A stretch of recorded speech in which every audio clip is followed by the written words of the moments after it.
Boa noite a todas e a todos. Bem-vindos então a esta primeira sessão noturna das Jornadas de Educação.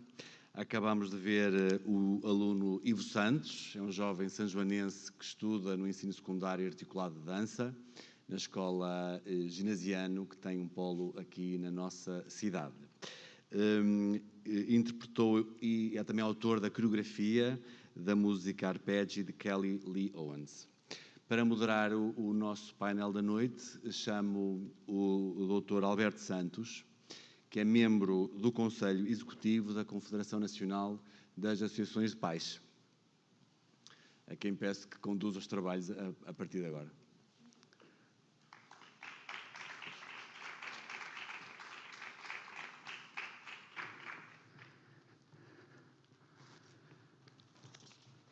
Ora, muito obrigado, muito boa noite a todos. É com um enorme prazer que estamos hoje aqui em São João da Madeira, nestas Jornadas de Educação. Naturalmente, a CONFAP, quando se fala em educação, estaremos sempre presentes, estaremos sempre disponíveis para ajudar e, nessa perspectiva, estamos cá com muito gosto. Por isso mesmo, começo por cumprimentar a Sra. Vereadora de Educação, a Dra. Irene Guimarães, a Sra. Presidente da Assembleia Municipal, a Dra. Clara Reis, e dizer-vos que, naturalmente, a partir de agora, quero dar início a este terceiro painel com o nosso convidado, com o vosso convidado, que vou passar a apresentar. E, se me permitirem, eu vou tirar a máscara, até por uma questão de melhor percepção. O Dr. Eduardo Sá é o psicólogo clínico e psicanalista, é professor da Universidade de Coimbra e do ISPA, Instituto Superior de Psicologia Aplicada de Lisboa, diretor do Baby Lab, laboratório de Psicologia do Bebé da Universidade de Coimbra, membro da Unidade de Investigação em Família, Saúde e Justiça na Faculdade de Psicologia e de Ciências da Educação da Universidade de Coimbra, Unidade de Investigação e Desenvolvimento. É diretor clínico da Bebés e Crescidos, Clínica de Psicologia e Saúde Alimentar. Autor de artigos e livros científicos na área da psicanálise e da psicossomática. Autor de livros de divulgação no âmbito da criança, família, parentalidade, justiça e saúde mental. Colabora atualmente no Jornal Observador, onde assina uma crónica semanal, e na Rádio Observador tem um programa diário. Como já perceberam, o Dr. Eduardo Sá não está aqui presente, vamos tê-lo via online. Vamos ter um tempo para o Dr. Eduardo Sá nos poder presentear com o seu conhecimento, com a sua partilha. Teremos depois um período de debate em que lhe serão colocadas algumas questões e desafiamos desde já, quer o público presente, quer o público que nos assiste online, a que naturalmente também nos façam chegar as questões que entendam por bem poder colocar ao Dr. Eduardo, sabendo que se elas forem muitas, provavelmente não vamos ter a noite toda para que ele nos possa responder. Apresento-vos então o Dr. Eduardo Sá, que ainda não está.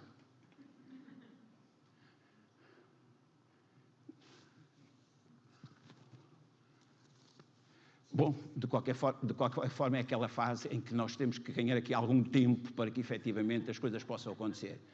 Dizer-vos que, em termos de CONFAP, a nossa relação com o Dr. Eduardo Sá vem já de há 4 anos esta parte, com um projeto que todas as senhoras professores aqui presentes e em casa que nos assistem, com o projeto Escola Amiga da Criança.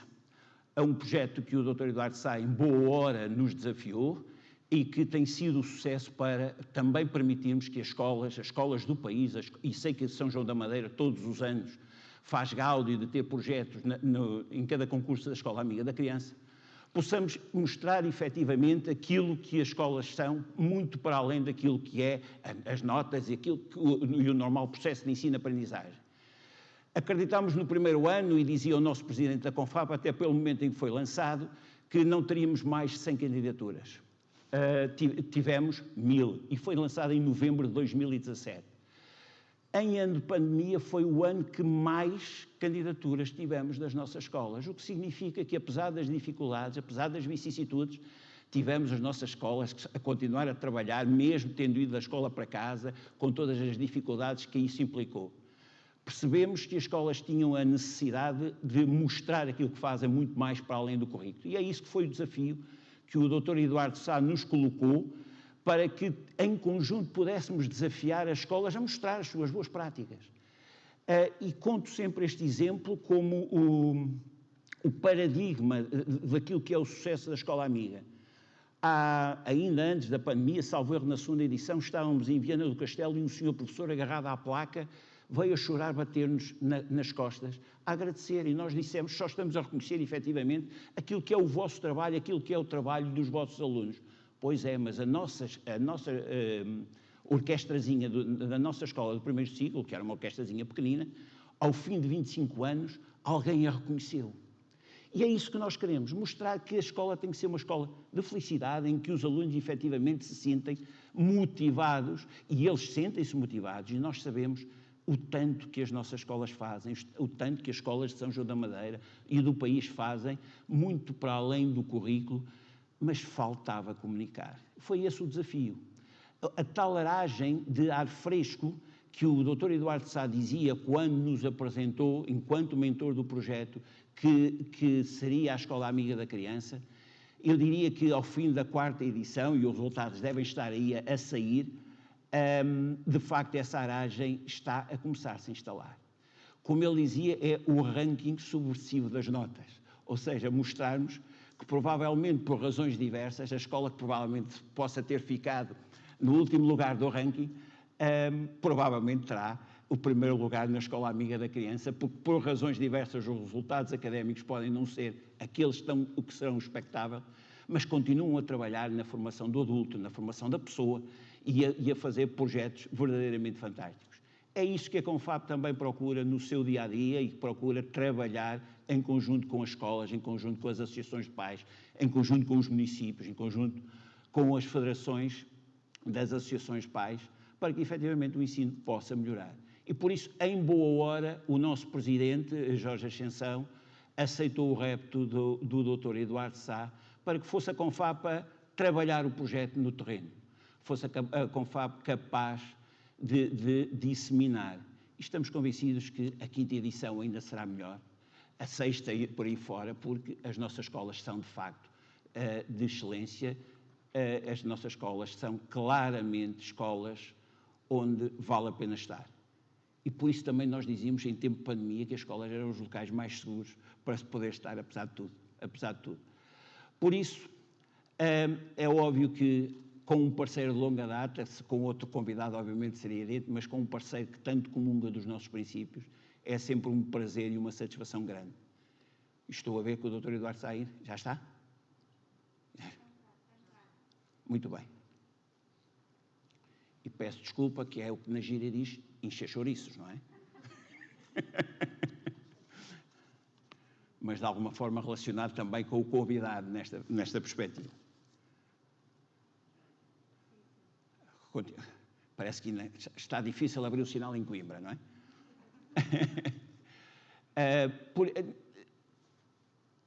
Trazer a escola para casa foi um desafio claro para os pais, foi um desafio claro para os professores, e eu costumo dizer, e faço sempre aqui a minha declaração de intenções, sou casado com uma professora, portanto bem sei o que ela passou em casa.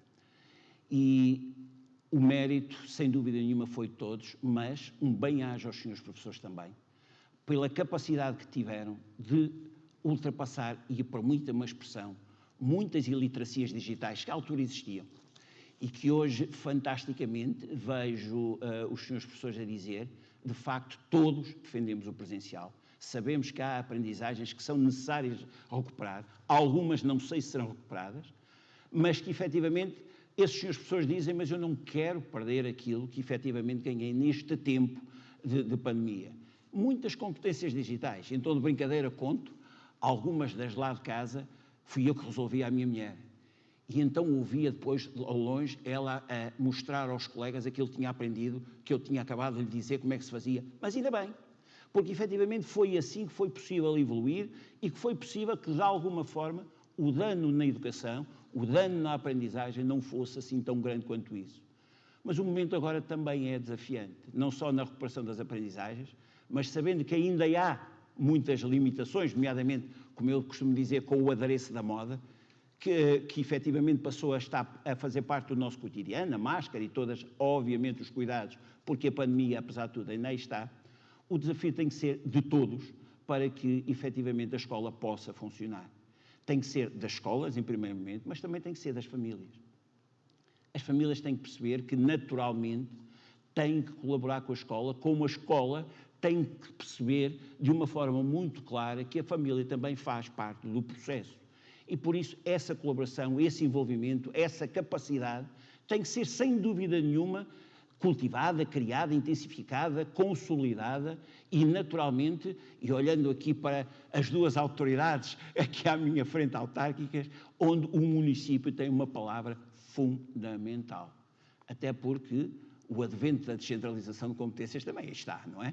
E nessa perspectiva o desafio é grande. Mas também não podemos pensar que temos o centro de decisão a 2 passos quando o tínhamos a 300 km, que isso possa significar reclamar. Boa noite, doutor Eduardo. Como está? Não estamos a ouvi-lo. Tem que ligar o som, doutor. Eu estava a cumprimentá-lo e a dizer que era um prazer estar aqui. Muito bem, muito bem. Doutor, eu, entretanto, enquanto se ligava, fui na gíria enchendo chouriços para que as coisas pudessem funcionar rapidamente, não é? E então eu fiz já a apresentação do doutor à plateia virtual e presencial e, naturalmente, o desafio, e agora, passa para o seu lado, percebendo... O doutor ficou sem imagem? Percebendo, naturalmente, pelos tempos que correm, os desafios que a educação tem pela frente, e aquilo que eu dizia aqui também à nossa plateia é que, de facto, apesar de estarmos a sair de um tempo pior da pandemia, os desafios que se nos colocam hoje pela frente também são grandes. E, por isso, o doutor fica ao mote para, a partir daí, termos aqui um tempo em que o doutor se dirigirá aos nossos participantes e depois teremos um tempo final onde haverão aqui algumas questões que terei todo o prazer depois de lhes poder colocar. Não, fico muito agradecido.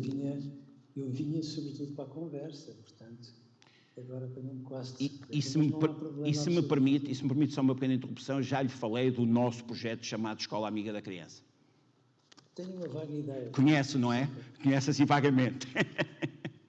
Doutor, a palavra é sua. Muito obrigado. Eu quero cumprimentar-vos a todos, naturalmente também agradecer esta gentileza, cumprimentar a Câmara, uma vez mais, e dizer que é de facto um prazer desta forma que, no fundo, a pandemia também nos permite estar com todos.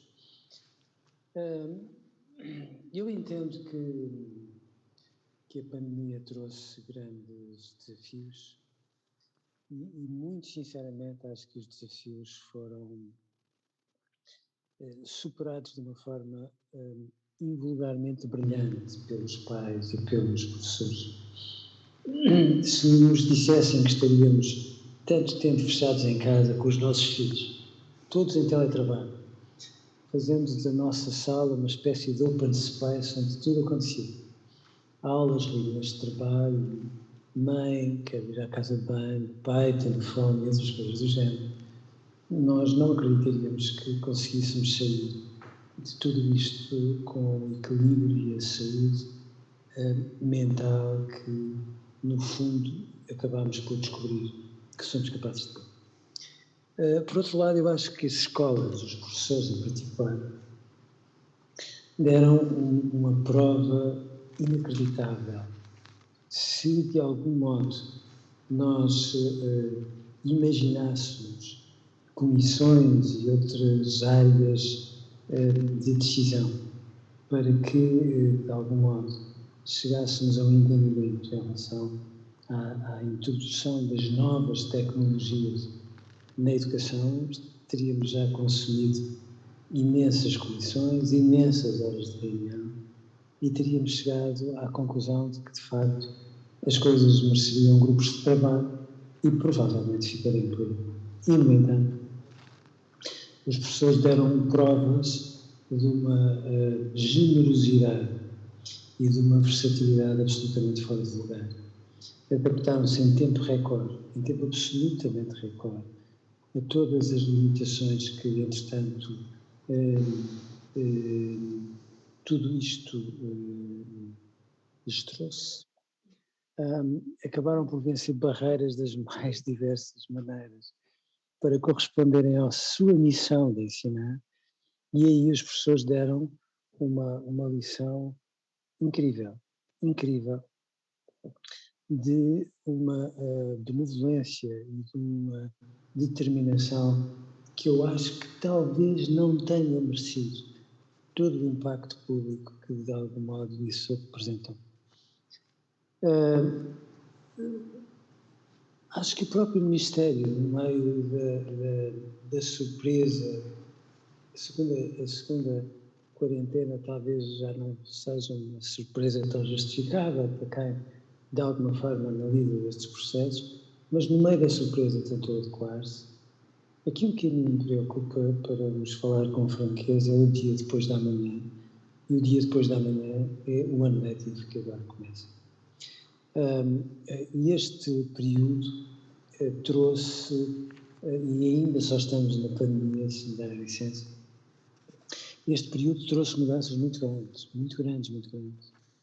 E introduziu de uma forma que me parece que não existia até hoje, um conjunto de discrepâncias entre os alunos com famílias mais ou menos sintonizadas com a missão da escola e envolvidas no processo educativo, e as famílias que, de alguma forma, por carências sociais, económicas e outras, acabaram por não conseguir corresponder àquilo que, de algum modo, a escola precisou muito que os pais dessem neste período.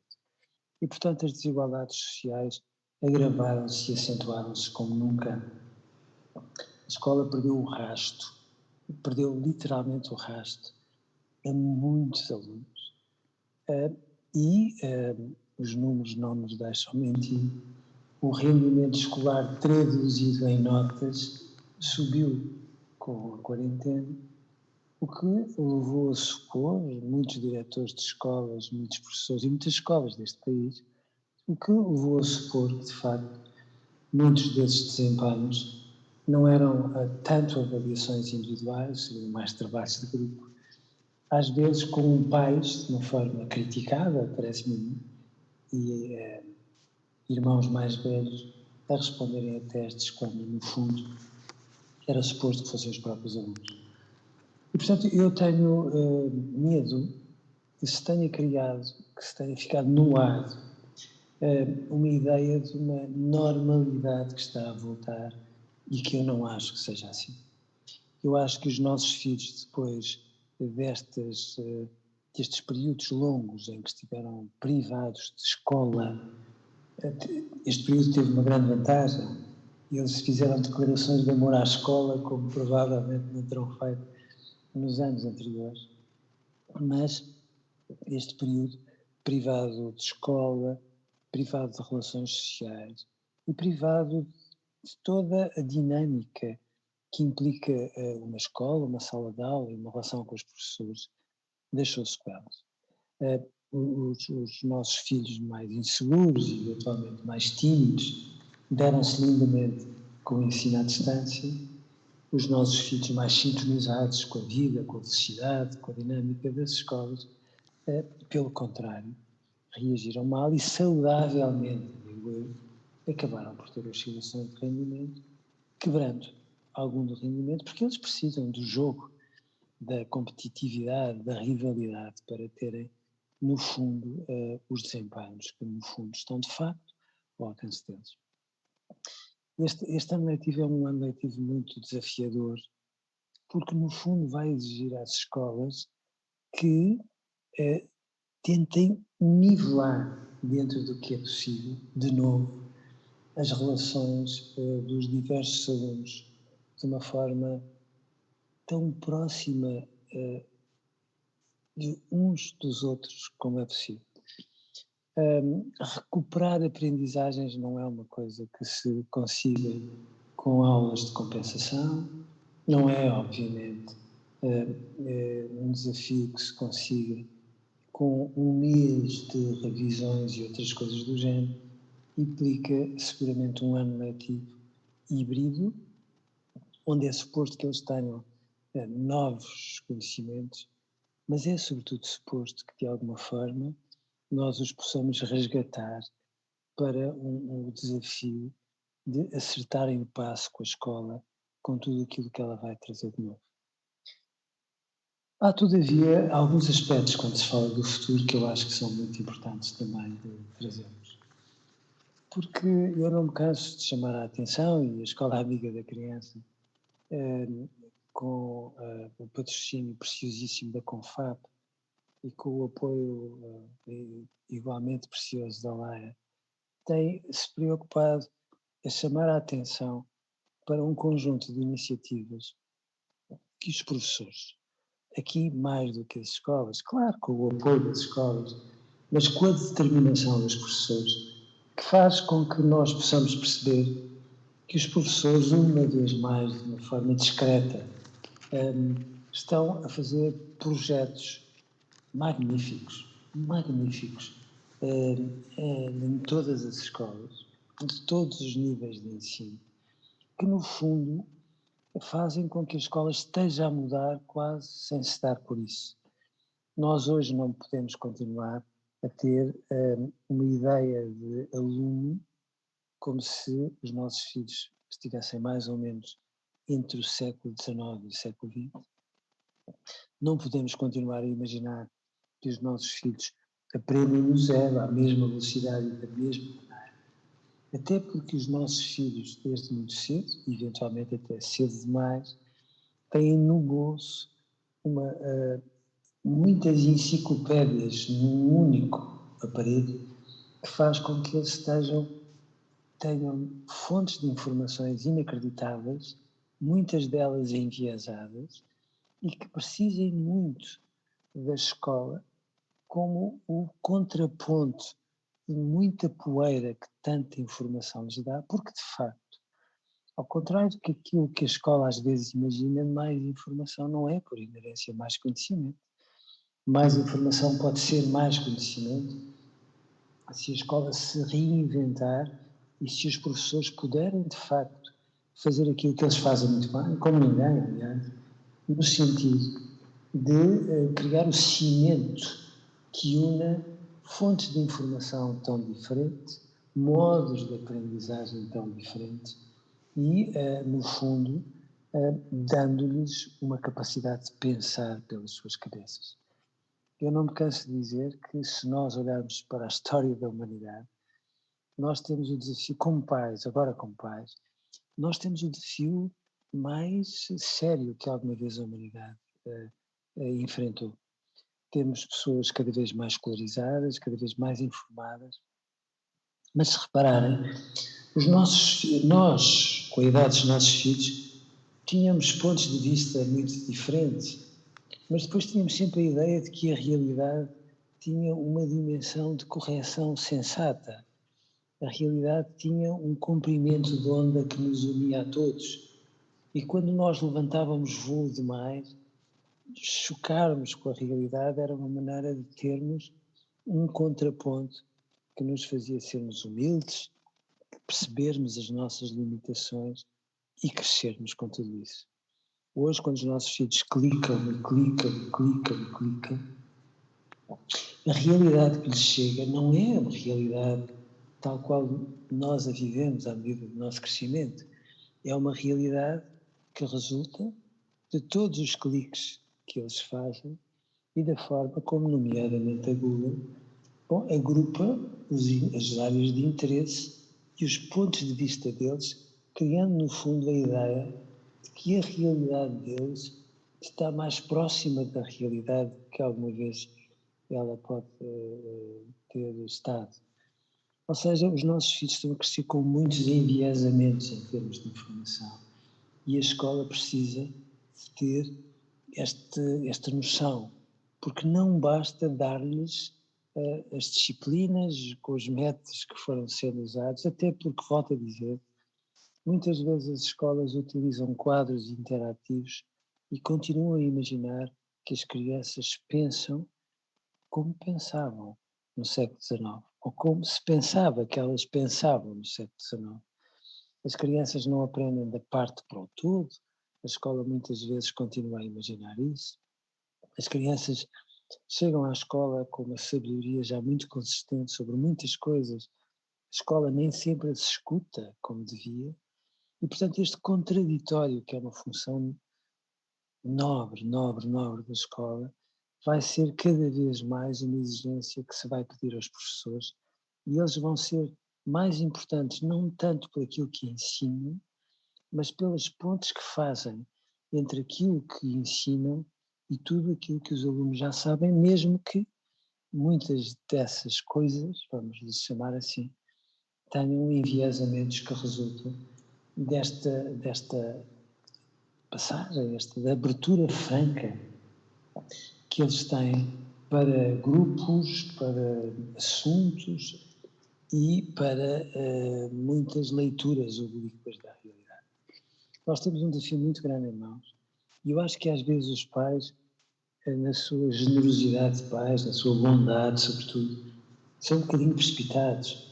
Os pais têm a ideia que todos os filhos são geniais, não é verdade? Quando eu olho para as notas todos os anos, há cada vez mais alunos com notas acima de 17, 18, 19, o que nos tornaria de quase todos pais, enfim, tomando em consideração os nossos desempenhos escolares, como se fôssemos, enfim, alunos um bocadinho mal amanhados, o que não é verdade. E, portanto, nós, muitas vezes, quando olhamos para as notas, temos desabafos como, por exemplo, o do reitor da Universidade Clássica de Lisboa, que achava quase obsceno que houvesse muitos alunos com médias de 17, 18 e 19 que não entravam nas licenciaturas que escolhiam em primeiro lugar, e eu peço-vos desculpa, acho quase obsceno que os reitores portugueses não tenham a humildade de reinventar, aliás, como o Presidente da Confab tantas vezes chama a atenção, novas formas de entrada no ensino superior e, sobretudo, que nós todos pais não assumamos que a escola não serve para que os nossos filhos entrem no ensino superior. O ensino obrigatório tem uma função que vai muito para além disso, felizmente. Portanto, eu tenho medo que nós tenhamos esta ânsia de os ver no ensino superior, o que é compreensível, por todos os motivos, até porque as pessoas licenciadas ou com mestrado em Portugal são muito melhor remuneradas do que aquelas que, regra geral, não têm esse tipo de graus académicos. Mas a mim o que me preocupa é que, às vezes, nesta ânsia de um crescimento acelerado, os pais têm muita ideia de que se tem que ganhar tempo ao tempo, e ganhar tempo ao tempo não é uma coisa sensata quando somos pais e quando temos filhos. É precisar de tempo para serem crianças e de tempo para serem adolescentes. Aprender leva tempo e às vezes nós queremos crianças de adiarem mais do que devíamos. E a mim preocupa-me que nós, quando eles entram no ensino superior, respiremos fundo, como se a nossa missão estivesse no essencial quase cumprido, e não nos perguntemos qual é o grau de autonomia dos nossos filhos com 20 anos. Quando nós comparamos os nossos 20 anos e os 20 anos dos nossos filhos, eles são hoje mais ou menos autónomos do que nós éramos. Bom, se são menos, isso é razoável para o desenvolvimento deles ou não? E, portanto, num contexto deste, a mim preocupa-me imenso, porque então se nós virmos os nossos filhos aos 30, já com algum tempo de trabalho, nós descobrimos que, nomeadamente nas grandes cidades, Porto, Lisboa, há muitos técnicos muito diferenciados em termos de formação científica, em termos de grau universitário, que não têm autonomia financeira nem sequer para terem uma casa. E, portanto, nós comemoramos, e acho muito bem, com ênfase, a maneira como os portugueses tiveram um papel tão precoce na forma como libertaram cidadãos iguais a nós da escravidão, mas os nossos filhos com 30 anos vivem escravizados pelo tempo de trabalho, que é muito mal pago, muito mal pago.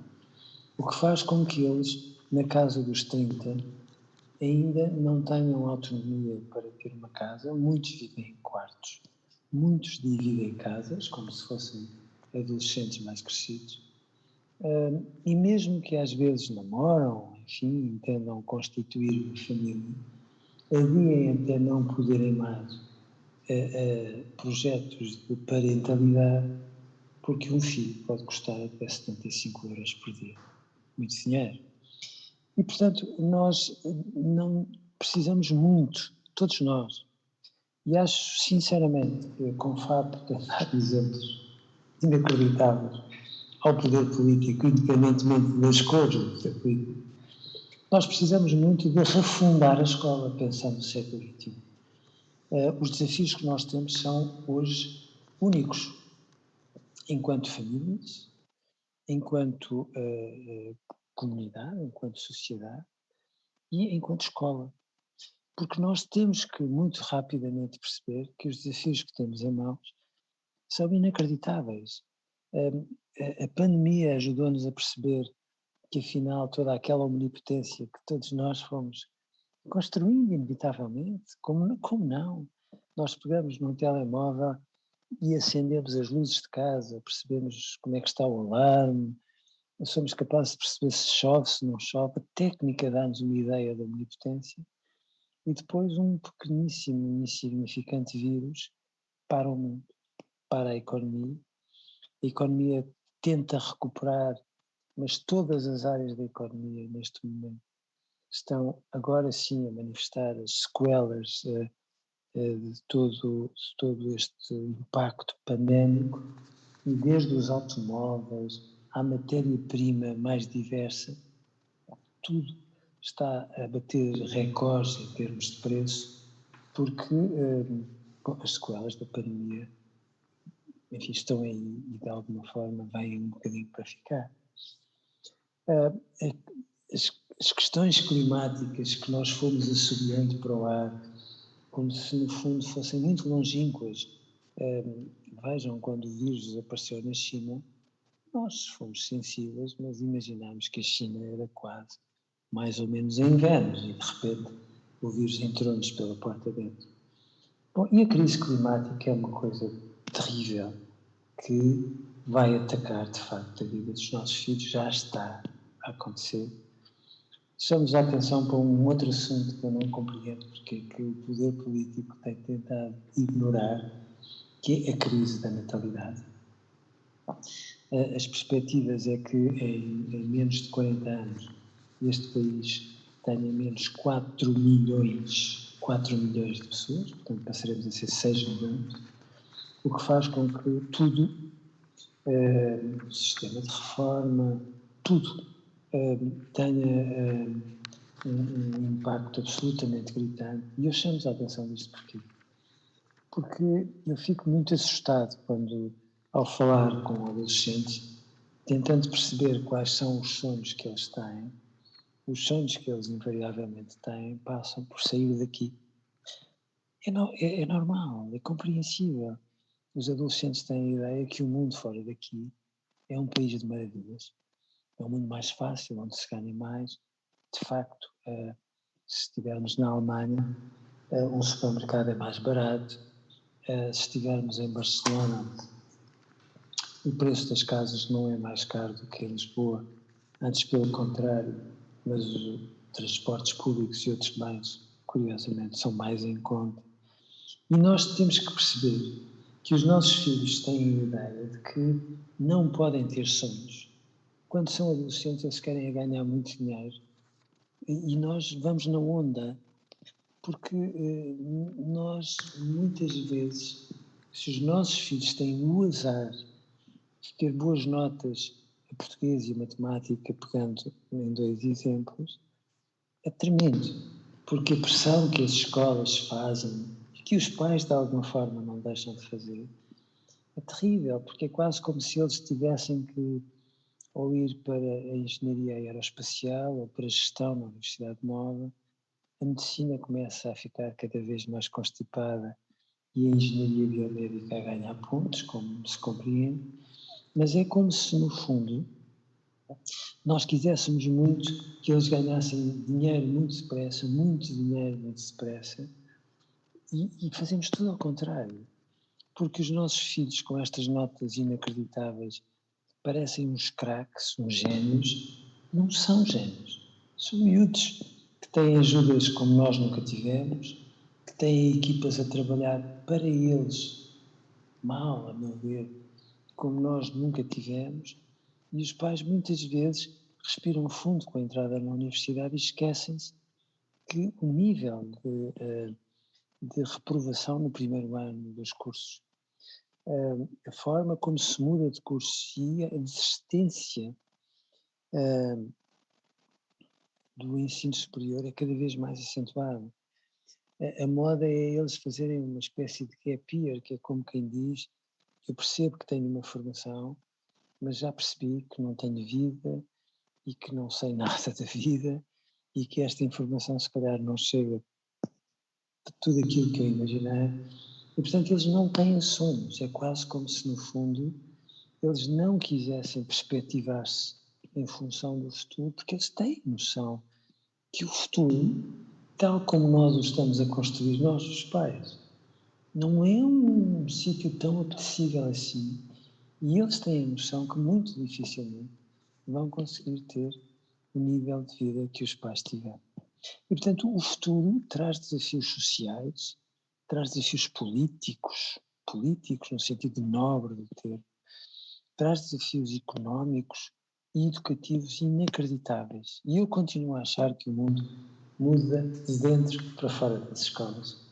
E, portanto, o papel das escolas sempre foi importante, foi importantíssimo. As escolas resgataram as crianças do trabalho infantil e nós, Escola Amiga das Crianças, costumamos dizer: cuidado, a escola foi buscar milhões de crianças ao trabalho infantil. As crianças não podem fazer com que a escola seja o trabalho infantil do século XXI, porque de repente os nossos filhos trabalham horas demais e nós, nesta vertigem muito acelerada, dizemos: mas eles estão menos atentos. Claro que eles estão menos atentos. Como todos nós, quando estamos cansados. Quando estamos muito cansados, estamos menos atentos. Quando trabalhamos mais, a certa altura fazemos burnout, como agora se usa dizer, não achamos tanta graça assim ao trabalho. Quando nós não temos vida, funcionamos, mas de repente não amamos a vida que temos. E se repararem, é cada vez mais inquietante nós observarmos o número de crianças, 10, às vezes com menos de 10, 11, 12, 13 por vivente, então no ensino secundário de uma forma assustadora, que têm ataques de pânico. Nós vivemos numa sociedade de ataques de pânico. Queremos que eles se controlem, que estejam atentos, que funcionem, que sejam irrepreensíveis, que trabalhem, que não brinquem, que não sejam crianças quando devem, que não sejam adolescentes quando devem. E, portanto, há alturas em que eles dão um grito, é como se dissessem: chega, não posso mais, não quero isto. E, portanto, nós temos nas mãos um desafio muito grande.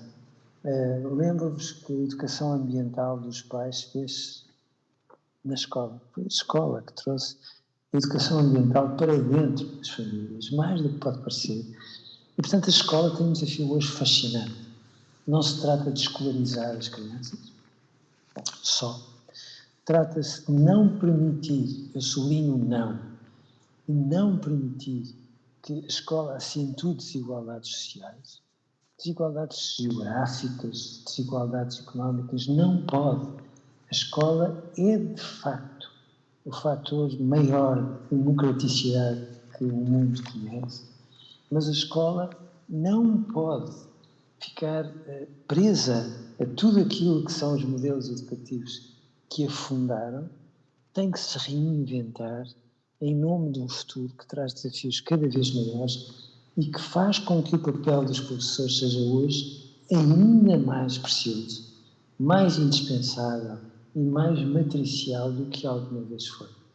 É por isso que nós ficamos muito orgulhosos quando, um ano atrás do outro, reparamos que há cada vez mais escolas a quererem apresentar projetos e projetos e projetos e projetos, como se os professores dissessem, atenção, nós andamos a fazer isto tudo quase clandestinamente, mas vejam do que é que nós somos capazes, em horário pós-laboral, de forma voluntária, por compromisso com a missão de ensinar.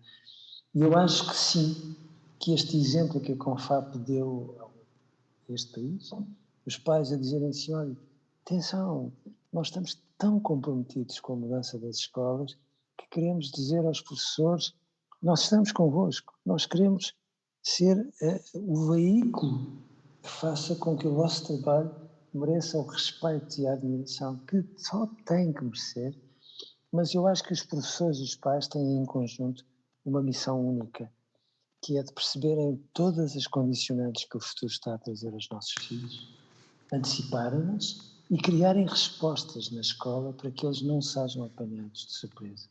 Coisa que em muitas alturas acontece. Eles são geniais até entrarem na universidade e depois o ensino público, a regra geral, é isso que acontece nas universidades, mas o ensino universitário acaba por corrigir muitas destes mal-entendidos que nós alimentamos, e quando eles saltam para o mercado de trabalho, esse é o fator corretivo, e aí o choque para muitos deles é tremendo, porque nós andamos, na nossa generosidade, a levá-los um bocadinho ao engano. Portanto, eu acho fantástico que o poder autárquico nestas alturas sinta como compromisso seu a educação.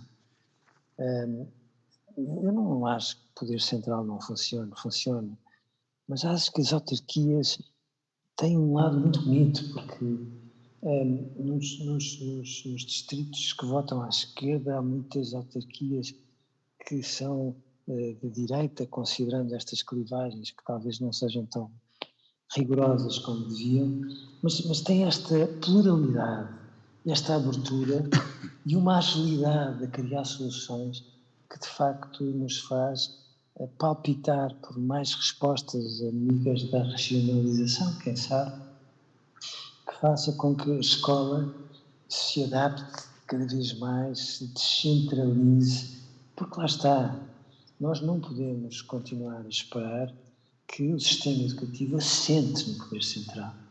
O poder central é precioso para definir políticas, é indispensável, para monitorizar, enfim, algumas coisas que correm mal nas escolas, e todos nós sabemos que algumas nem sempre correm bem, mas de facto as escolas têm que ter espaço para criar o seu público docente, para criar a sua própria política educativa, uma ideia que se quer de escola, toda uma dinâmica, porque é esta pluralidade, a concorrer uma com a outra, tomando em consideração as diversas escolas, que fará com que as escolas cresçam, e nós nos deixemos dos rankings, que muitas vezes são batata. Não faz sentido continuarmos a ver uma escola baseada em rankings, ancorados em exames, em notas de exame, nomeadamente, porque aquilo que nós fizemos a brincar, mas de uma forma muito séria, foi no fundo um ranking de escolas que no fundo podem até nem ter as melhores notas dos exames, mas têm os melhores projetos educativos, que no fundo podem não ser exemplares em todos os pequenos pormenores, mas que no fundo dão um cuidado aos recreios que muitas das outras escolas não dão, que dão cuidado ao compromisso cívico, à ligação entre os pais e a escola, às novas tecnologias, a tudo aquilo que no fundo são os compromissos ambientais. E portanto nós temos muita esperança que com o exemplo desta autarquia outras acabem por fazer o mesmo e agigantem os professores, porque os professores são estranhos, eu passo a vida a dizer, são pessoas que adoram ser professores. A pandemia ajudou-nos a perceber isso, se tivéssemos dúvidas. E que quando são chamados a dar tudo aquilo que têm de mais generoso, têm gestos de uma dádiva e de um compromisso com o ensino que são fantásticos. Eu acho que a pandemia fez com que as relações entre os pais e os professores se aproximassem muito mais. Este projeto da Confap fez com que os pais, as escolas e os professores se aproximassem muito mais. mas nunca chega, nós queremos sempre muito mais, porque o desafio é sempre o melhor lugar. Nós todos temos ânsia de desafios novos, mas o futuro é o maior dos desafios que nós temos para deixar aos nossos filhos. E se nós hoje, nas escolas, com as políticas educativas que definimos e com o bom senso que nos ligam uns aos outros, pudermos corresponder àquilo de que os nossos filhos precisam para olhar o futuro de frente e o tratarem por tu, não tenho dúvidas que, independentemente de todas as nossas preocupações, o futuro será um lugar melhor e os nossos filhos, mesmo que não tenham 17, 18, 19 a tudo, estarão capacitados como nunca, como se calhar nós não estávamos, para enfrentar o desafio de recriar, de reinventar toda uma realidade que, ao contrário daquilo que nós imaginávamos, não é tão almofadada, tão fofa, tão igual, tão justa, como nós sempre ansiámos por todos eles. Portanto, eu acho que o município de Oliveira das Mães está de parabéns. João da Madeira. São João da Madeira, peço desculpa, eu com Oliveira das Mães.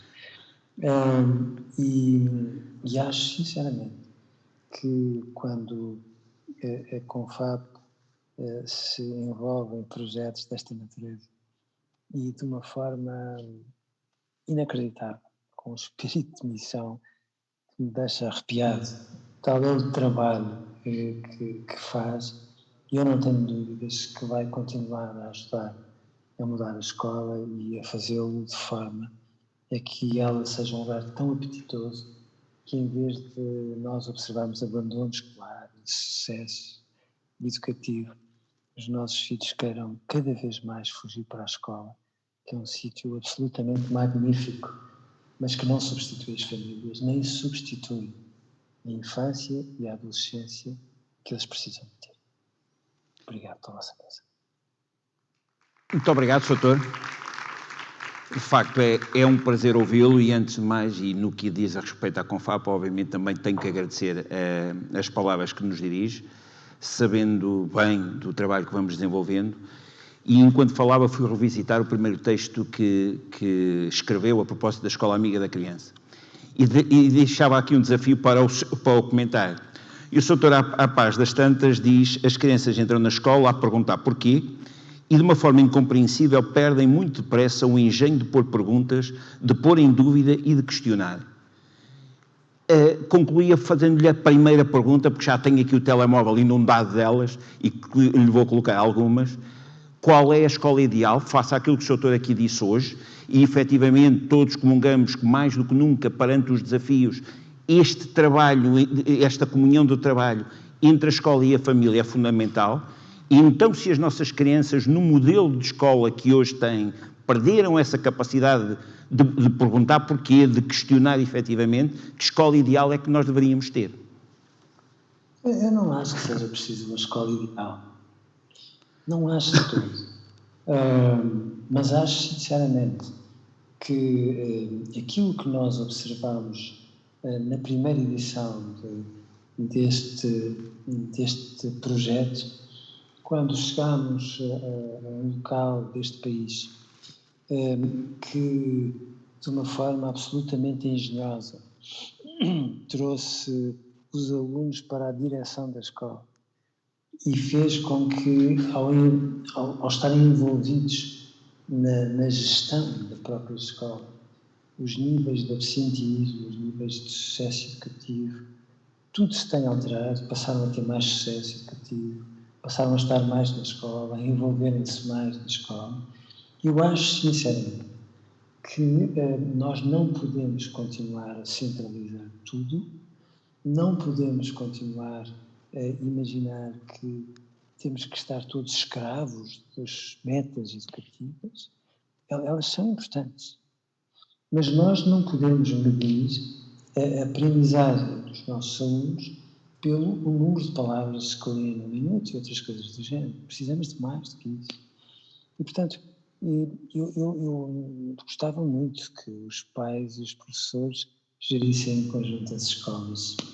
Não seria fácil, mas eu acredito sinceramente que nós precisamos de o fazer por uma razão simples. Aquilo que chamou a atenção desse texto é verdade.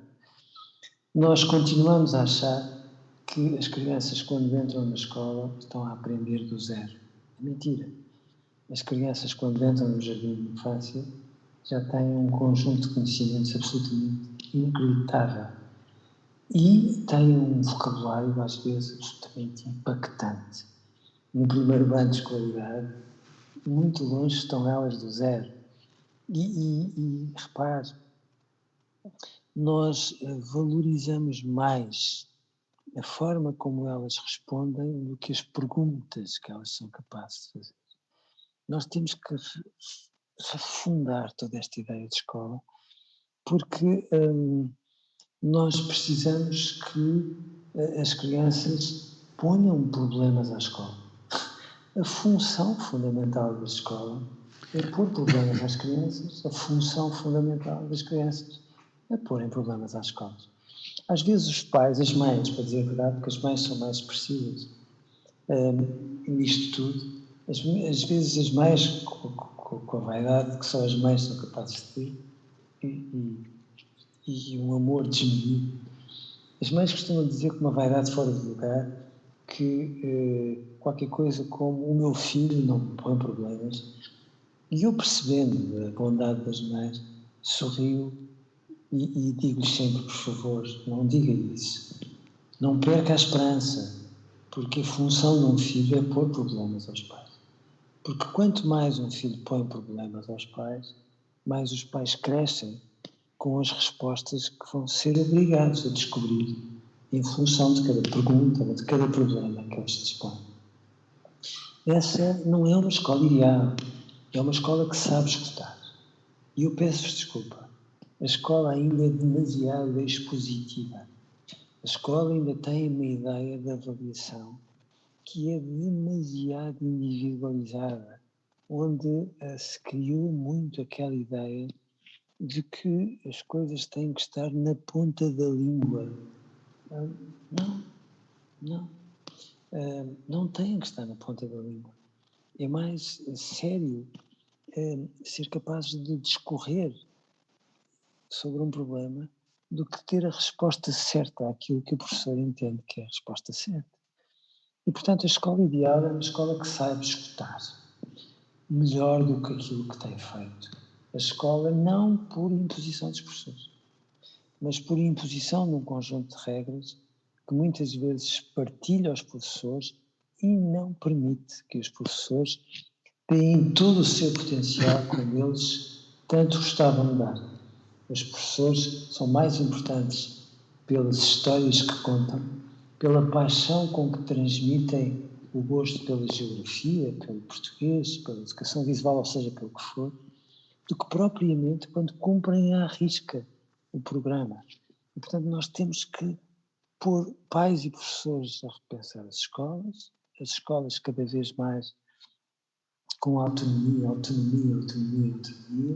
e naturalmente a saberem escutar mais e a perceberem que os problemas se resolvem quando nós somos capazes de os discutir e, portanto, aprender é sempre um ato cooperativo muito mais do que um ato individualizado, como ainda a escola às vezes imagina.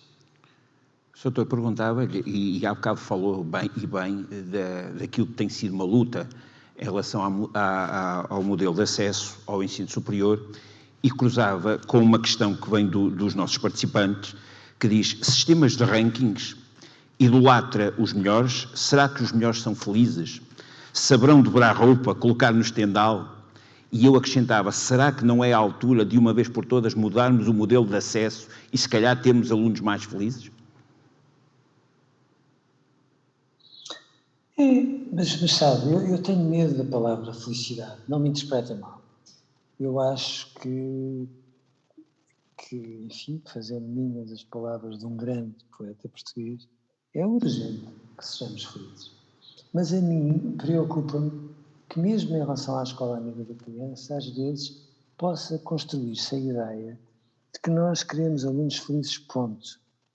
Nós queremos alunos felizes, mas não partam do pressuposto que uma ideia de escola amiga da criança é uma ideia contra o trabalho dos nossos filhos, contra as aprendizagens que eles podem fazer, contra um conjunto de conhecimentos fundamentais que eles precisam de ter. Não, não é nada disso. Aquilo que nos preocupa é que se criou uma ideia que é completamente falsa, de que os números são muito mais importantes do que as palavras e, portanto, se uma escola está em primeiro, em segundo ou em terceiro lugar de um ranking é porque é melhor. Não é verdade que seja assim.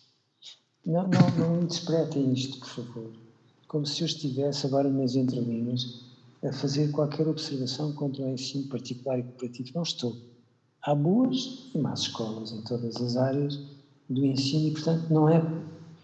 Agora, eu acho significativo que nós possamos assumir que há algumas coisas na gestão das escolas particulares e cooperativas que se calhar funcionam melhor no ensino público e há imensos aspectos do ensino público que funcionam melhor do que propriamente o ensino particular e cooperativo e que nós temos que matizar isto tudo. Portanto, os nossos filhos têm que aprender e têm que ter, de facto, um conjunto de objetivos em mente. Ninguém põe isso de parte. Não partam do princípio que nós temos alguma coisa contra as más notas. Não é verdade. Todos nós queremos muito que os nossos filhos tenham desempenhos como deve ser, mas nós chamamos muitas vezes a atenção para coisas que não podem acontecer.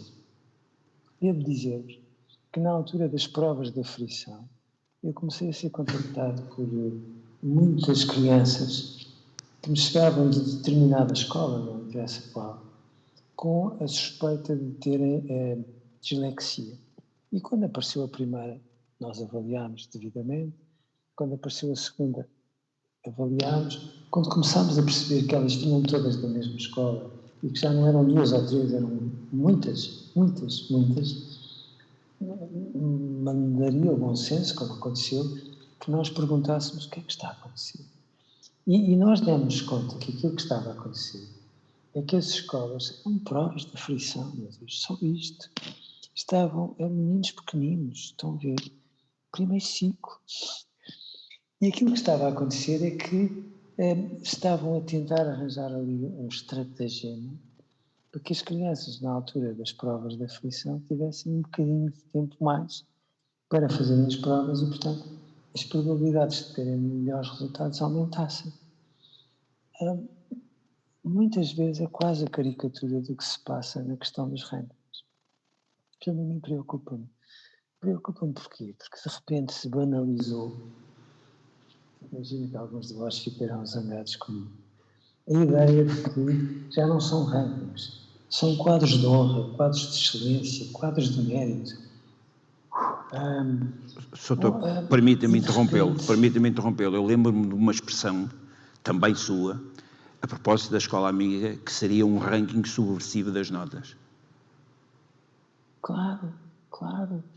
Porque, repare, porque não quer dizer que nós tenhamos alguma coisa contra os alunos que têm boas notas, não nos interpretem mal.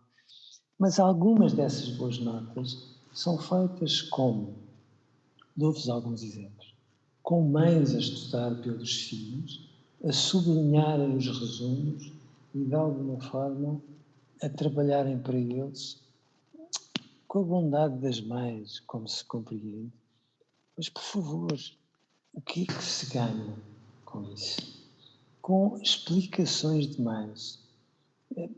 Eu percebo que muitas vezes as escolas não tenham espaço, tempo, meios para pegar nos alunos com dificuldades, mas eu não me canso de dizer, até na sequência do seu desafio em relação a esta última questão, eu não me canso de dizer que mesmo os alunos que têm notas muito altas têm necessidades educativas especiais em algumas coisas. Eu não sei se eles sabem dobrar roupa, alguns eventualmente não sabem.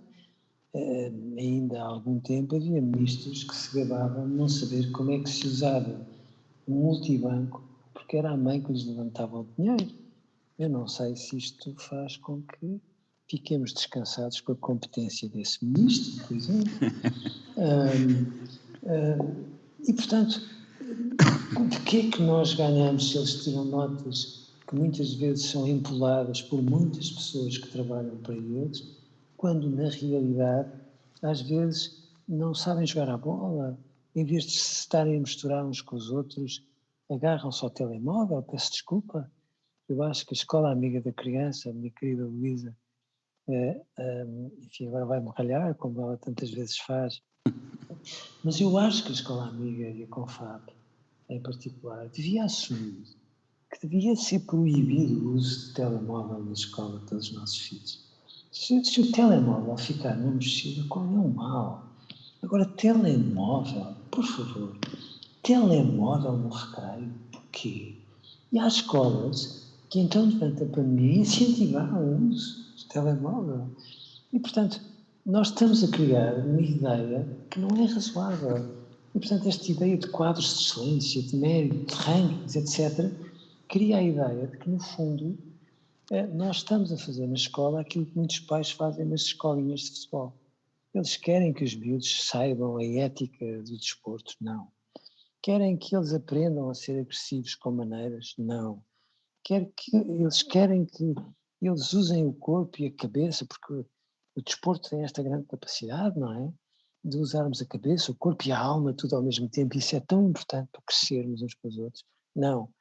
Os pais muitas vezes querem criar outro Cristiano Ronaldo, que é aquilo que nós passamos a vida a fazer na escola. Não pode ser. E, portanto, nós temos que ter a coragem de dizer assim, por favor, poupem-nos a esses rankings e a esses quadros de honra, até por isto. Quadro de honra, eu acho que merece um aluno que, sei lá, viveu em situações familiares tremendas, não conseguia ter sucesso educativo porque se calhar não tinha um computador à sua disposição. Por favor, Sr. Ministro. Se os nossos filhos precisam de um computador para aprender em condições de igualdade, não é justo que se permita e não se compra. Eles precisam de ter banda larga e um computador e uma rede de sinal que lhes crie condições de igualdade. Não basta prometer e ficar-se por isso. Precisamos de mais. E, portanto, nós criamos estas ideias todas e, de repente, nós temos a ideia de que é tudo muito mais fidedigno, o ranking está no lugar X ou Y. Nada disso. Volto a dizer-vos, vão procurar onde estão estes miúdos aos 20, ou depois de saírem da universidade, ou o que é que eles fizeram aos 30. E esta questão que a Confab está a colocar é muito importante. Nós queremos ter sucesso educativo, queremos saber cada vez mais coisas, mas queremos felizes. E, portanto, criarmos miúdos com sucesso educativo e infelizes, ou jovens diplomados que não sabem muito bem qual é o lugar deles no mundo, porque não têm experiência de vida. Não, nós não queremos isso porque estamos a ter vistas curtas. E os pais, mais do que ninguém, têm a obrigação de ter vistas largas para perceberem que nem sempre quem cresce mais depressa cresce melhor. Doutor, eu tive agora a informação que temos 459 participantes online. Como compreenderá, o conjunto e as pessoas, eu queria pedir desculpa, porque obviamente já me vão chegando aqui uma enormidade de questões. O tempo vai avançando, vamos ter tempo para mais 2, 3 questões no máximo, para que o Dr. Eduardo Sá nos possa responder. E por isso peço desculpa a todos aqueles que nos foram enviando as questões, mas que não vamos ter tempo, obviamente, de as colocar. Vai ficar aqui um bocadinho o meu critério face àquilo que tem sido a evolução do evento, de as colocar ao Dr. Eduardo Sá. E há aqui uma, Soutor, que eu tenho que lhe colocar. Provavelmente será uma senhora ou um senhor professor, que diz interessante também perceber que a percentagem de alunos que quer ser professor é diminuta. Por que será? Será a escola amiga dos professores? Então, eu acho uma questão absolutamente fundamental. Fico muito contente que estejam tantas pessoas connosco. É tão agradável que o mundo tenha mudado tanto que, de repente, possamos estar todos unidos em função das preocupações que nos tocam. Naturalmente que isto só é possível também com uma iniciativa como esta e não sei se da Confab haverá essa disponibilidade, mas da minha parte ela existe. Portanto, se o Sr. Presidente da Câmara de São João da Madeira quiser fazer o favor de no final do período voltarmos a conversar todos, porque não, cá estaremos empenhadíssimos. O doutor, da nossa parte, está aceito. É correspondente também ao empenhamento do poder local, que nós, no fundo, podemos manifestar a gratidão por tudo o que ele tem feito. Eu fico alarmado, fico absolutamente alarmado com o facto de uma percentagem, não é residual, é absolutamente mínima, dos candidatos ao ensino politécnico e superior quererem ser professores. Eu acho absolutamente alarmante. E devo dizer que, num país mais amigo dos professores, isso deveria merecer do poder político, de forma transversal, uma leitura séria que nos obrigasse a perguntar porquê. Porquê é que os nossos filhos não querem ser professores? Porque têm a noção, por muito respeito que tenham pelos professores, e têm. Eu não me canso de dizer que muitos dos nossos filhos escolheram estudar isto ou aquilo, não tanto por ser essa a profissão do pai ou da mãe, ou pela área de interesse dos pais, mas porque houve aquele professor e aquele professor que foi capaz de lhes abrir uma espécie de avenida na cabeça e que os mudou completamente e que os trouxe para uma área de estudo que eles, se calhar, não imaginavam até que existisse. E, portanto, os nossos filhos têm uma gratidão absolutamente fora de lugar em relação aos professores, que não haja dúvidas disso. Mas a maneira como nós respeitamos os professores, eu não acho que seja séria.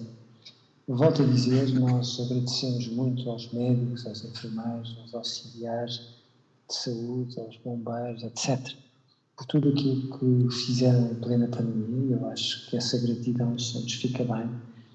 Acho absolutamente elegante da parte dos professores que tenham feito coisas incríveis. Professores que se deslocaram para sítios mais altos com a sua carrinha, para que da carrinha darem aulas, para que chegarem aos seus alunos, professores que telefonavam, professores que mandavam trabalhos por correio, etc. E, portanto, eu acho que as pessoas foram de uma elegância absolutamente fora de lugar na pandemia, mas eu não acho que tenham merecido a gratidão que mereciam ter. Não acho de todo. Eu acho que alguma normalidade que a escola teve só foi possível porque os professores tiveram um espírito de missão que muito dificilmente os profissionais teriam. E, portanto, a maneira como eu acho que a profissão docente não é valorizada diz bem da forma como, se calhar, muitos partidos políticos acabam por ver os professores. E eu acho, sinceramente, que enquanto um país não, já o disse muitas vezes, e não me interpretem como se eu estivesse a ser demagógico, a ideia não é essa. Eu compreendo que os magistrados sejam muito bem pagos, porque, obviamente, um Estado de Direito é um bem preciosíssimo para todos nós, mas eu gostava muito que num país amigo da educação os professores fossem pagos ao nível dos magistrados. Porque só um Estado amigo da educação é um Estado amigo do desenvolvimento e, por consequência, do direito. E aquilo que nós observamos hoje, com esses números, é absolutamente assustador. E a indiferença que esses números merecem do poder político, a mim deixa-me atónito. Um país que não percebe o alarme que representa que os seus alunos, ou se quiserem pegando de novo nos rankings, que os seus melhores alunos, com tudo o que isso se pode ter de reticências, não queiram ser professores, não queiram liminarmente ser professores, é um país que ainda está longe de valorizar a educação como uma paixão, como, enfim, um primeiro-ministro a determinada altura afirmou. E, portanto, aí sim temos tudo para fazer e gostaria eu que o poder político tivesse um compromisso para com os professores que a Confab tem. A Confab, com o projeto de Escola Amiga da Criança, está a dizer a todos nós, e reparem os professores que nós temos, reparem o trabalho que eles fazem, reparem a maneira como eles se comprometem, reparem a dádiva que eles acabam por nos trazer todos os dias, Mas isso não chega, porque os professores precisam de ser creditados de variedíssimas formas, diriam, em termos remuneratórios, também. Mas não só, pela forma como são respeitados. E às vezes são desconsiderados vezes demais. E, portanto, enquanto nós não tivermos os nossos filhos a quererem acotovelar-se um bocadinho para quererem ser professores, nós temos que perguntar onde é que a escola tem falhado. Porque isso é uma falha. Uma escola dos rankings que não valoriza a maneira como os professores são indispensáveis, dá a entender que a aprendizagem que os nossos filhos fazem não se faz à custa do trabalho de professores únicos, singulares, matriciais, e que se faz quase de geração espontânea, o que não é verdade. E, portanto, sim, nós precisamos de ligar o alarme e de ser ao poder político, à Assembleia da República, atenção, que enquanto os nossos filhos não quiserem ser muito mais professores do que querem atualmente, alguma coisa vai muito mal com o modo como todos nós estamos a lidar com os professores, e isso não é de todo razoável. Temos aqui também algumas questões e iríamos, se calhar, a caminho do fim rapidamente, até porque já estamos um bocadinho fora da hora prevista pela organização, e que tem a ver muito com a questão dos ataques de pânico, da ansiedade, da inteligência emocional. E eu, se calhar, permitia-me, em 3 questões, dirigir-me nesse sentido para o Dr. Eduardo Sá. Uma das questões, tive alunos com 12 anos a terem ataques de pânico e de ansiedade antes de realizarem testes de avaliação. É isto que a nossa sociedade quer. Depois, uma outra questão, também ainda dentro desta área, que estratégias podemos utilizar com as crianças para trabalhar a sua inteligência emocional, e se calhar também, e aqui uma outra, se calhar a mais provocatória aqui para o lado dos pais, como é que os pais podem não contribuir para serem alavancas no despoltar de crises de pânico e ansiedade?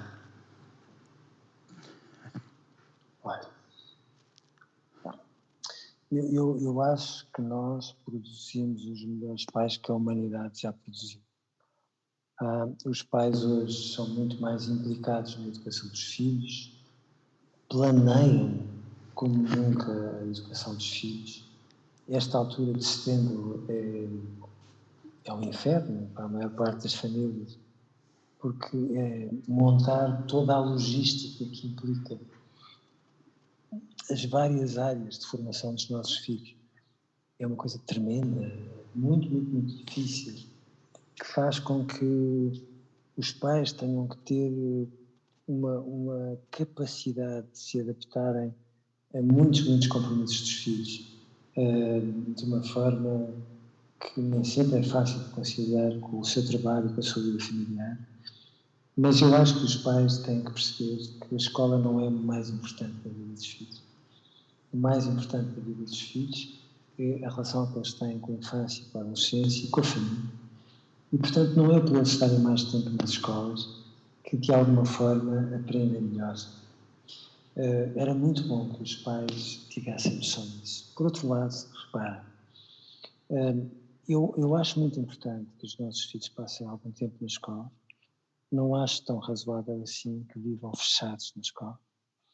Acho que as autarquias aqui, mais uma vez, são fundamentais ao criar respostas alternativas que permitam aos pais que os filhos tenham atividade esportiva, atividade criativa, formação aos mais diversos níveis. Mas os nossos filhos, respondendo já talvez pelo fim, os nossos filhos, para serem saudáveis, agora vão ficar zangados comigo, mas como é a minha última resposta, depois vou sair de mansinho e não vai haver grandes hipóteses, a não ser, enfim, em dezembro, quem sabe, de voltarmos a falar disto. Os nossos filhos precisam de brincar 2 horas comigo. E, portanto, se me dão licença nesta altura do ano, os horários dos nossos filhos têm que ser organizados desta maneira. 2 horas de brincar todos os dias e depois tudo o resto encaixa-se no que sobra entre a escola e o brincar. Primeiro brincar e depois a escola. Nós não estamos, mais uma vez, a querer criar um mundo idílico, não me interpretem mal. Estamos com a consciência de que o brincar é de facto o melhor estabilizador do mundo, o melhor antidepressivo, o melhor ansiolítico e o melhor fator de aprendizagem que os nossos filhos acabam por ter. E, portanto, não faz sentido dar-lhes desconhecimento e depois não lhes dar espaço para eles o testarem e fazerem crescer. Segundo aspecto. É muito importante que nós possamos perceber que os pais saudáveis são aqueles pais que adoram os filhos e que às vezes não os podem ver. Esses são os pais saudáveis. São os pais, as mães são mais saudáveis que os pais. Porque as mães assumem com mais clareza. Portanto, são os pais que às vezes fazem birras, as mães fazem birras como mais ninguém, às vezes as mães ameaçam tirar férias demais, que é uma coisa deliciosa. Mas os pais precisam de dar espaço para que as pessoas se conheçam umas às outras e, portanto, mais uma vez, os pais precisam de tempo para os filhos, um bocadinho de tempo. Não precisam de todo o tempo do mundo. Os filhos podem brincar aquelas 2 horas uns com os outros, sozinhos, com os amigos, seja o que for. Mas, por favor, poupem os vossos filhos a televisão e os jogos de vídeo, porque isso não é bem brincar. E já agora, poupem os vossos filhos a uma relação doentia com os telemóveis. Ninguém quer ser fundamentalista, como compreendem, mas não é razoável que os nossos filhos tenham um telemóvel à refeição, como não é razoável que os pais o tenham. Não é razoável que uma refeição seja cortada por um telefonema ou por mensagens ou por um Facebook qualquer. Não é razoável que uma televisão se faça à boleia do telejornal. Nem é razoável, agora que não ficar zangados, que os nossos filhos tenham televisão no quarto. Porquê? Uma televisão é um espaço comum de toda a família, que dá aquelas confusões que todos nós sabemos. Quando joga Portugal, o pai eventualmente quer ver o jogo, a mãe não acha tanta graça, quer ver outro programa qualquer, os filhos... Bom, é esse conflito que faz parte da vida saudável das famílias e que, obviamente, os faz crescer. Os nossos filhos hoje não estão tão saudáveis em termos de saúde mental. Porquê? Porque nós passamos a vida a espremê-los, a espremê-los, a espremê-los, a espremê-los. E, portanto, querem crianças mais saudáveis, não as deixem trabalhar 12 horas por dia. Muitos dos nossos filhos começam a trabalhar às 8 e terminam de trabalhar às 8. E ainda vão fazer trabalhos de casa depois de jantar, mas que sentido é que isto tem? Quando os professores percebem que os miúdos têm este tipo de ocupação de tempo, o que é que ganham? Mesmo que os pais pressionem, o que é que ganham ao fazer com que eles tenham trabalhos de casa? Nada. E, portanto, eles não podem trabalhar tanto, eles têm que brincar mais, não podem passar a vida, têm que ter mais rua. Sr. Presidente, quanto mais as crianças de São João da Madeira puderem vir para a rua, mais saudáveis se tornam. Mais saudáveis se tornam. E as autarquias têm dado exemplos imensos de vitalidade a esse nível, mas nunca são demais. Bom, e tentem perceber que as crianças só chegam aos ataques de pânico porque passam a vida a fazer de panela de pressão. Toda a gente quer que elas estejam atentas, mesmo quando às vezes os professores são chatos. Às vezes há professores chatos, valha-me Deus. Mas em todas as áreas há sempre alguém mais ou menos chato. Qual é o drama? Quando as aulas são expositivas e têm 90 minutos, quem é que aguenta com atenção? Só se um professor for mágico. Há professores mágicos. Mas nem todos conseguem ser professores mágicos. Os recreios não podem continuar a ter 5 minutos. Nem 10 minutos. Têm que ser maiores. Querem mais sucesso educativo, com crianças mais saudáveis, diminuam o tempo das aulas, aumentem o tempo dos recreios. E, portanto, tentem perceber que os nossos filhos têm inteligência emocional. Nós é que não temos muitas vezes a habilidade de perceber. Eles estão sempre atentos, nunca estão distraídos. Nós, sim. E, portanto, nessas circunstâncias, tentem perceber que não é medicando as crianças que elas se tornam mais saudáveis. E eu acho que esta é uma questão gravíssima de saúde pública. As crianças, quando não dormem, há quem lhes recomende gotinhas para dormir. Eu costumo dizer que não há problemas de sono nas crianças, tem a ver com quem adormece.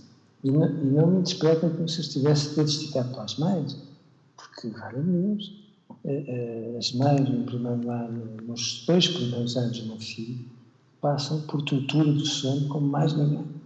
E tem um equilíbrio que eu acho inacreditável que elas consigam ter.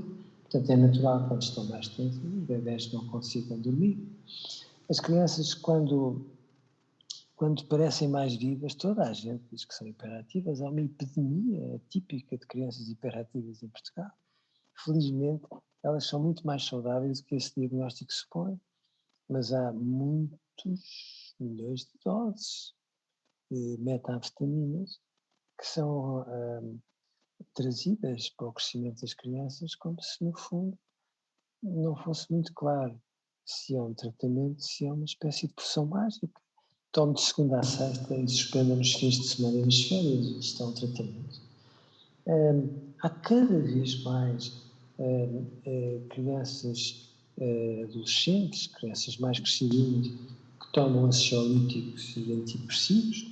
Então, no secundário, a percentagem é assustadora e, portanto, nós temos que perceber que eles precisam de se assustar, ter dores de barriga, às vezes ficarem apatetados e não conseguirem responder às questões, mas a nossa ideia de saúde mental é uma ideia que não é bucólica, é uma ideia que passa por nós percebermos que os nossos filhos às vezes estão tristes, às vezes acham que a vida deles é uma porcaria, depois passa-lhes depressa, mas eles precisam desses desabafos e os pais têm que ter esta maleabilidade para não ficarem alarmados, como quem diz, bom, se eles chegam a casa um dia qualquer dizendo que não têm amigos, oh meu Deus, a mãe olha pelo retrovisor, acende os sensores vermelhos todos e de repente começa a ficar numa agitação fora de lugar.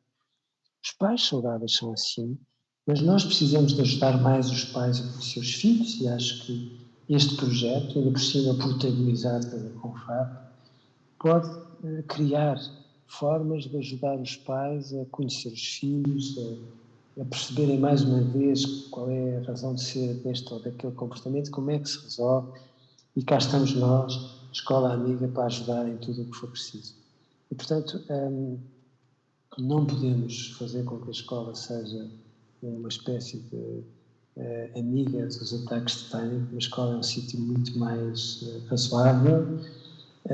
Claro que todas as crianças, quando se trata de uma avaliação, ficam com um friozinho na barriga. Não é daí que vem mal ao mundo. Precisam de passar por avaliações para aprenderem a lidar com elas. Não é por aí que elas se constituem. Agora, claro, um sistema educativo justo é um sistema ancorado em exames nacionais. É um sistema que avalia de uma forma melhor e a Confab tem chamado a atenção muito, os Jorge atenção muito. Toda a Confab, da necessidade de nós reimaginarmos toda a avaliação escolar, porque, mais uma vez, a pandemia, temos a entender que foi o próprio sistema que não foi capaz de se adaptar. Os professores deram uma lição magnífica quando disseram assim, olha, vamos se calhar esquecer as notas do segundo período e vamos valorizar as de primeiro e de terceiro, porque mais uma vez os professores tiveram a noção de que havia ali tantas zonas mais ou menos obscuras que era preciso repensar tudo isto. Agora, eu conheço a Confab há muitos anos, tive o prazer de acompanhar o Albino Almeida, tive o prazer de acompanhar Jorge Ascensão. Hoje são só amigos meus, com um grande privilégio para mim, imaginando que, porventura, o Jorge possa vir a tornar-se Presidente de Câmara. Cá estaremos todos para lutar com a pessoa que venha a seguir na Confab, mas eu acho, sinceramente, que os pais estão a dar um exemplo tão precioso que os pais associados ao poder local e associados aos professores numa espécie de clima de cumplicidade podem fazer mudanças tão significativas que depois quem pensa os programas, como os tem que pensar, não pode ignorar tudo aquilo que está a ser feito e, portanto, o pontapé de saída está dado, os professores não se cansam de enviar projetos para a Escola Amiga, que tem sido um drama, felizmente, tantos são os projetos que eu acredito sinceramente que com iniciativas como esta nós possamos mudar a escola mais e dar-lhe um rosto humano. Nós não queremos jovens tecnocratas de sucesso. não queremos jovens tecnocratas de mochila, não queremos jovens tecnocratas de fralda. Nós queremos pessoas melhores, mais informadas, com mais conhecimentos, mais educadas e mais humanas, que é aquilo que nós não nos podemos esquecer, que é o compromisso que a escola tem de ter para com todos os nossos filhos. Muito bem, estamos mesmo no nosso tempo. No entanto, eu não gostaria de terminar sem perguntar aos presentes se têm ainda aquela questãozinha final para colocar ao Dr. Eduardo Sá. Não se esqueçam de dezembro. Isso. Também podem ir coligindo as questões para em dezembro fazermos o contraponto e depois fazermos aqui um balanço, não é, Sr. Doutor? Seguramente, seguramente. Sim, a Câmara esteja de acordo. Portanto, o Sr. Doutor e a Confap já estão a aceitar, portanto, falta só a Câmara. A Sra. Vereadora já está a dizer que sim com a cabeça. Pronto, portanto, já está assumido, Sr. Doutor. Bom, se não há questões, resta-me agradecer. Obviamente foi uma noite, para mim, com certeza, tanto para mim como para todos os presentes, quer presencialmente, quer online, foi uma delícia ouvir o Dr. Eduardo Sá. Sei que havia aqui muitos mais temas que poderíamos entrar, a questão do brincar, a questão dos intervalos, a questão dos trabalhos de casa e aquilo que eles representam, o famoso direito à agulha no crescimento, não é, Sr. Doutor? Mas de facto teríamos que ter mais do que uma sessão, porque sem dúvida nenhuma os temas são inesgotáveis. É claro que uma súmula e de uma maneira muito simples, eu diria que no final desta sessão é importante percebermos que para enfrentarmos os desafios do futuro, sem dúvida nenhuma, temos que trabalhar juntos. Temos que trabalhar juntos na construção da escola, que vai ser desafiante para os professores, vai ser desafiante para os pais, vai ser desafiante, acima de tudo, para os alunos. E nessa perspectiva, temos que perceber que já não há a escola dos professores, dos funcionários, dos pais, não, há a escola de todos. E o Dr. Eduardo Sá, se eu estiver a extrapolar mal perante aquilo que foi a sessão, faça o favor de me corrigir. E nessa perspectiva é importante que todos possamos caminhar em prol do tal sucesso educativo que, sem dúvida nenhuma, é muito mais do que o ranking das notas, que é muito mais o 18, o 17 ou o 20, é muito mais aquela exigência do pai que quer, porque não foi médico, que o filho seja médico garantidamente, e nada tenho contra os médicos, como é óbvio, mas, acima de tudo, que haja uma escola em que também a própria motivação dos alunos possa ser o motor também do caminho do sucesso educativo. A Escola Amiga é o exemplo acabado disso. Bem me lembro quando começámos, e o Jorge e o Dr. Eduardo Sá lembra-se disso, dizia, não teremos mais de 100 projetos, porque foi anunciado nos 40 anos da Confap, tivemos 1000, e tem sido em crescendo, e com a noção que nós próprios Confap tínhamos que provavelmente seriam muitos projetos novos. Não, é mentira. A maioria dos projetos são projetos que já estão enraizados nas escolas e que, acima de tudo, as escolas, com o projeto Escola Amiga da Criança, vieram mostrar as suas boas práticas e aquilo que são capazes de fazer. Muito obrigado a todos, muito obrigado, Dr. Eduardo Sá, foi um gosto revê-lo. Continuamos por aí, cá estaremos em dezembro, pelos vistos. Muito obrigado a todos. Muito obrigado.